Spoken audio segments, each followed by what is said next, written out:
Hello and welcome to Villa View. I'm Paul Bradley and I'm joined by Aston Villa correspondent Matt Kendrick. Hi Matt. Hi there.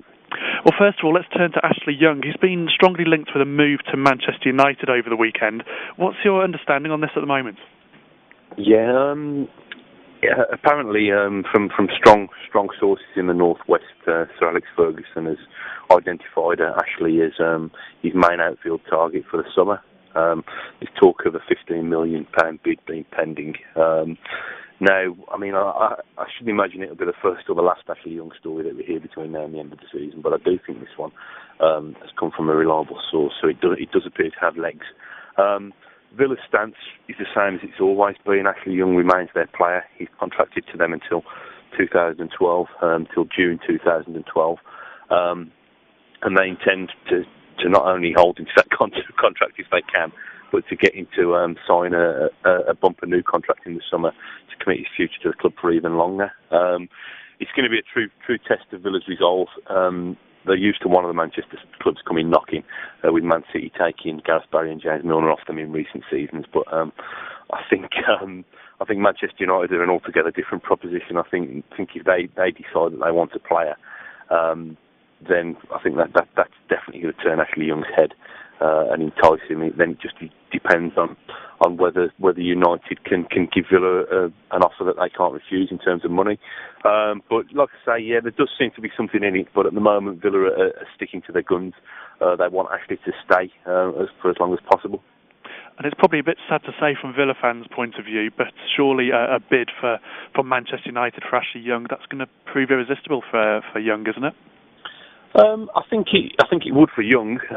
Obviously, if he's under contract to Villa, Villa do have some say in it. We know how much player power there is, but Villa still need to have an offer that suits them, like they did. I know they played quite hard over striking the right deal for James Milner. So yeah, I mean, you can imagine Young, can't you? If club comes knocking for you, the size of Manchester United, it is going to be a temptation. Villa fans have been through this obviously years ago when Dwight Yorke went to Manchester United, broke Villa's hearts, but eventually the decision was vindicated because he ended up with loads of silverware. So Villa will fight tough and nail to keep him, but we'll have to see in the summer whether they're successful or not. Okay, well, we'll be keeping an eye on that one over the coming months, I'm sure. Now let's turn to the game against Blackpool. It was a bit of a Holloway versus Houllier all over again after a bit of a war of words in the press. Was there any sign of that again at the game? No, they both downplayed it before the game. They had a little kind of handshake and a little hug, backslapping hug, just prior to kick off.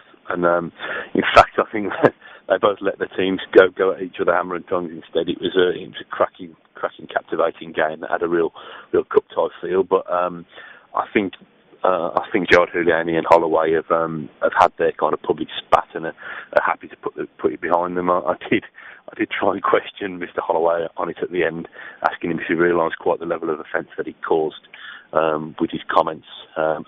Being well, living on past glories is probably a polite way of putting it. He got the hump slightly, as Ian Holloway tends to do. But I think that episode's finished now. Who knows whether they'll even be in the same division next season. Here is what Holloway had to say in that press conference. Are you and Mr. Houllier friends now? Because I think your comments caused quite some offence for a month ago. Are you? Well, I don't know how you know that, my friend, but you can't start it up again. Have you really? You know him personally, do you? He's just told you, isn't he? I don't think so. I think you. If I offended him, it's all forgotten now. It's like a river flying past and it's gone. I was offended by the price they offered me for my player. I'm not trying to restart. I'm just checking everything's okay now. Well, absolutely no problem. I can't wait to finish this. Go and have a drink with the man. He's a lovely man. He's a very respectful man. He's done a lot more in the game than I have, and I'd like to go and have a chat with him. Moving on to the sending off of McCoon, was it something that he deserved, or was he a little bit unlucky to be sent off? A bit of both, really. I think he was unlucky in the sense that I don't think there was any malice in the challenge. I think it was just kind of an over-exuberant kind of. Can you have an over-exuberant lunge? I don't know. But it was late. It was clumsy. And it was 2 foot. And it was definitely a straight red card.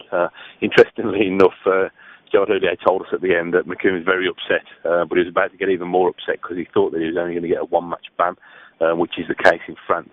Whereas obviously over here it's a 3-match ban, and given that Villa are out of action for a number of weeks, then it could be, if they don't get through to the FA Cup 6th round, then I think it could be something like March the 19th at home to Wolves before he plays again.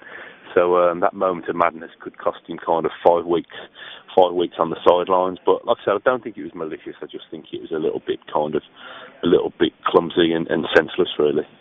Okay, and lastly, Matt, Villa now just only possibly around 3 points above the drop zone. Is it still a case of nervous times at Villa Park?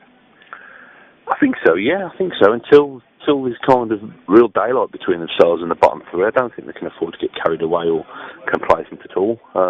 You'd like to think that the run of games they've got coming up, that there are a few winnable games in there. Having said that, they don't want to be doing what they've been doing so far this season and kind of ruining missed opportunities. I mean, if they'd have held on against Fulham last weekend and they'd have held on against Blackpool and kind of protected the lead that they got, then that'd be another 4 points. So that 3 point gap would be 7 points, and that is sitting pretty. But yeah, I think they're just lacking that kind of killer instinct at the moment to kind of, when they get their noses in front, to get the crucial second goal. But I don't think there's any reason for panic, but equally I don't think there's any reason to kind of be complacent either. So it's just a matter of getting kind of 12 or so points on the board as quick as possible, I think, to make sure that they are safe.